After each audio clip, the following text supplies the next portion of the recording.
Harta terpendam di tengah hutan. Pada pertengahan 1946, Letkol Alex Kawilarang memimpin pasukan TNI untuk menjelajahi hutan di sekitar Bogor. Misi mereka bukanlah tugas biasa. Mereka diperintahkan untuk mencari senjata yang disembunyikan tentara Jepang di dalam tanah.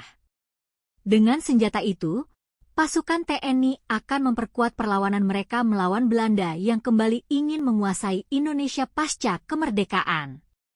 Namun, misi tersebut bukan tanpa risiko. Pasukan yang terdiri dari prajurit TNI dan warga sipil hanya diberikan satu petunjuk, mencari gundukan tanah yang mencurigakan, bekas galian. Setiap kali menemukan gundukan, mereka segera menggali dengan harapan menemukan senjata yang dijanjikan. Namun, yang mereka temukan lebih sering bom berbahaya.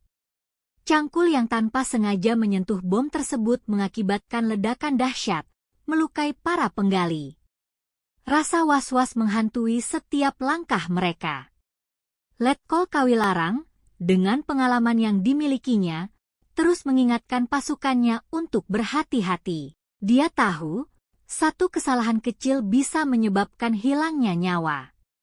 Meski begitu, pencarian terus berlanjut, dan pasukan TNI tetap gigih meski hasilnya seringkali mengecewakan. Namun kali ini perkiraan mereka salah, tak ada ledakan. Mereka melanjutkan penggalian dan menemukan sebuah guci besar. Semua tertegun, apa yang mereka temukan bukan senjata, melainkan benda yang jauh lebih berharga, emas dan berlian. Benda-benda berkilau tersebut terbungkus rapi dalam kaos kaki. Ternyata, guci tersebut berisi 11 kg harta karun, terdiri dari 7 kg emas dan 4 kg berlian. Kawilarang terperangah dengan temuan ini, bukan hanya karena nilainya yang fantastis, tetapi karena kesadaran akan betapa besarnya godaan yang mungkin timbul di antara pasukannya. Sersan Mayor Sidik, meski tergoda, dengan jujur menyerahkan seluruh harta kepada Kawilarang.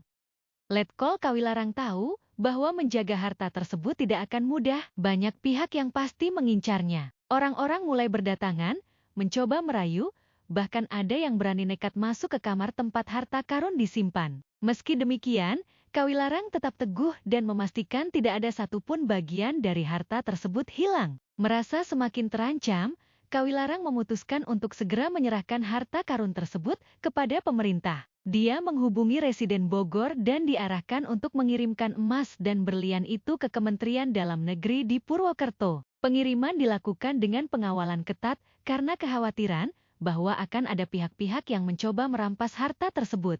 Setelah melalui perjalanan yang penuh risiko, akhirnya seluruh harta karun itu berhasil diserahkan kepada pemerintah. Emas dan berlian itu kemudian digunakan untuk kepentingan perjuangan kemerdekaan Indonesia, sebuah sumbangan besar yang tak terduga dari masa lalu penjajahan Jepang. Harta terpendam yang mereka temukan di tengah hutan Bogor bukan hanya menjadi simbol ketekunan dan keberanian pasukan TNI, tetapi juga menjadi bagian dari sejarah perjuangan bangsa untuk meraih kemerdekaan penuh dari belenggu kolonialisme.